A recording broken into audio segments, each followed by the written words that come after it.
ಪಕ್ಷ ವಿರೋಧಿ ಚಟುವಟಿಕೆಗಳ ಹಿನ್ನೆಲೆಯಲ್ಲಿ ಅವರ ವಿರುದ್ಧ ಈ ಒಂದು ಶಿಸ್ತು ಕ್ರಮವನ್ನು ಕೈಗೊಂಡಿದ್ದಾರೆ.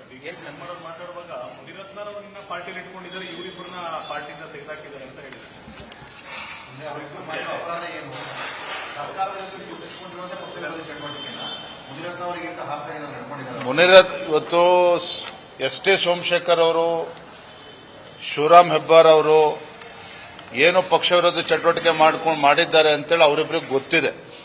ಅದೇ ರೀತಿ ನಮ್ಮ ಕೇಂದ್ರದ ನಾಯಕತ್ವ ಕೂಡ ಗೊತ್ತಿದೆ. ಇದ್ರ ಬಗ್ಗೆ ಡಿ.ಕೆ. ಶಿವಕುಮಾರ್ ಅವರು ಇಷ್ಟೊಂದು ನೋವು ಅಥವಾ ಬೇಸರ ಪಡ್ಕೊಳ್ತಕ್ಕಂಥ ಅವಶ್ಯಕತೆ ಇಲ್ಲ. ಇದು ನಮ್ಮ ಪಕ್ಷ, ನಮ್ಮ ತೀರ್ಮಾನ.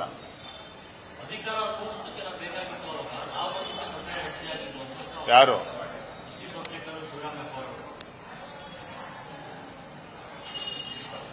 ಭಾರತೀಯ ಜನತಾ ಪಾರ್ಟಿ ಬಂದ್ಮೇಲೆ ಅವ್ರಿಗೂ ಕೂಡ ಒಳ್ಳೆ ಅವಕಾಶಗಳು ಸಿಕ್ಕಿತ್ತು ಸರ್ಕಾರ ಬಂದ ನಂತರದಲ್ಲಿ. ಆದರೆ ಸರ್ಕಾರ ಎಲ್ಲ ವಿರೋಧ ಪಕ್ಷದಲ್ಲಿ ಕೂರಬೇಕು ಅಂದಾಗ ಸ್ವಲ್ಪ ಅವರಿಗೆ ಸಮಸ್ಯೆ ಆಯಿತು ಕಾಣುತ್ತೆ. ಹಾಗಾಗಿ ಏನು ಪಕ್ಷ ವಿರೋಧಿ ಪಕ್ಷದ ವಿರುದ್ಧ ಏನು ಪದೇ ಪದೇ ಪಕ್ಷ ವಿರೋಧಿ ಚಟುವಟಿಕೆಗಳನ್ನೇನು ಮಾಡ್ತಾ ಇದ್ರು, ಪಕ್ಷಕ್ಕೆ ಮುಜುಗರ ಆಗೋ ರೀತಿಯಲ್ಲಿ ಯಾವ ರೀತಿ ನಡ್ಕೊಳ್ತಾ ಇದ್ರು, ಎಲ್ಲದರ ಹಿನ್ನೆಲೆಯಲ್ಲಿ ನಮ್ಮ ಪಕ್ಷದ ವರಿಷ್ಠರು ಈ ತೀರ್ಮಾನವನ್ನು ಕೈಗೊಂಡಿದ್ದಾರೆ. ನಾವು ಇದನ್ನು ಸ್ವಾಗತ ಮಾಡ್ತೇವೆ. ಸದ್ಯಕ್ಕೆ ಅವರಿಗೆ ನೋಟಿಸ್ ಕೊಟ್ಟಿದ್ರು, ಅದಕ್ಕೆ ನೋಟಿಸ್ಗೆ ಏನು ಉತ್ತರ ಕೊಟ್ಟಿದ್ದಾರೆ ಅದ್ರ ಬಗ್ಗೆ ನನ್ನ ಹತ್ರ ಮಾಹಿತಿ ಇಲ್ಲ. ಇವತ್ತು ಶಿವರಾಮ್ ಹೆಬ್ಬಾರ್ ಬಗ್ಗೆ, ಎಸ್.ಟಿ. ಸೋಮಶೇಖರ್ ಬಗ್ಗೆ ನಮ್ಮ ರಾಜ್ಯದ ಕೋರ್ ಕಮಿಟಿಲೂ ಕೂಡ ಚರ್ಚೆ ಆಗಿತ್ತು. ಅದರ ಪ್ರಕಾರ ತೀರ್ಮಾನವನ್ನು ಘೋಷಣೆ ಮಾಡಿದ್ದಾರೆ. Thank you. ಪಕ್ಷ ವಿರೋಧಿ ಚಟುವಟಿಕೆಗಳ ಹಿನ್ನೆಲೆಯಲ್ಲಿ ಅವರ ವಿರುದ್ಧ ಈ ಒಂದು ಶಿಸ್ತು ಕ್ರಮವನ್ನು ಕೈಗೊಂಡಿದ್ದಾರೆ.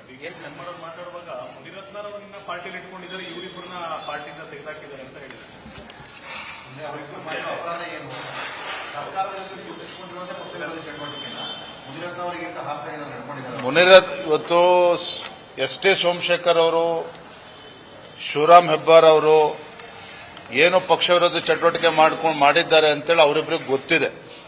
ಅದೇ ರೀತಿ ನಮ್ಮ ಕೇಂದ್ರದ ನಾಯಕತ್ವ ಕೂಡ ಗೊತ್ತಿದೆ. ಇದ್ರ ಬಗ್ಗೆ ಡಿ.ಕೆ. ಶಿವಕುಮಾರ್ ಅವರು ಇಷ್ಟೊಂದು ನೋವು ಅಥವಾ ಬೇಸರ ಪಡ್ಕೊಳ್ತಕ್ಕಂಥ ಅವಶ್ಯಕತೆ ಇಲ್ಲ. ಇದು ನಮ್ಮ ಪಕ್ಷ, ನಮ್ಮ ತೀರ್ಮಾನ.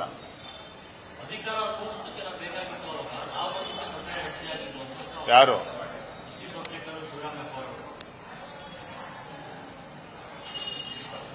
ಭಾರತೀಯ ಜನತಾ ಪಾರ್ಟಿ ಬಂದ್ಮೇಲೆ ಅವ್ರಿಗೂ ಕೂಡ ಒಳ್ಳೆ ಅವಕಾಶಗಳು ಸಿಕ್ಕಿತ್ತು ಸರ್ಕಾರ ಬಂದ ನಂತರದಲ್ಲಿ.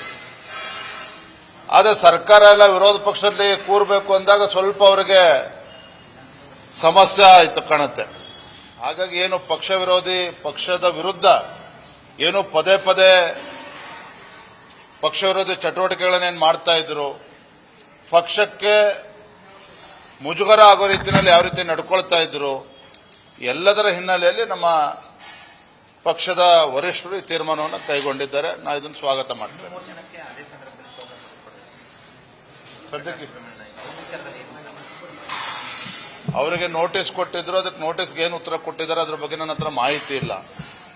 ಇವತ್ತು ಶಿವರಾಮ್ ಹೆಬ್ಬಾರ್ ಬಗ್ಗೆ, ಎಸ್.ಟಿ. ಸೋಮಶೇಖರ್ ಬಗ್ಗೆ ನಮ್ಮ ರಾಜ್ಯದ ಕೋರ್ ಕಮಿಟಿಲೂ ಕೂಡ ಚರ್ಚೆ ಆಗಿತ್ತು. ಅದರ ಪ್ರಕಾರ ತೀರ್ಮಾನವನ್ನು ಘೋಷಣೆ ಮಾಡಿದ್ದಾರೆ. Thank you.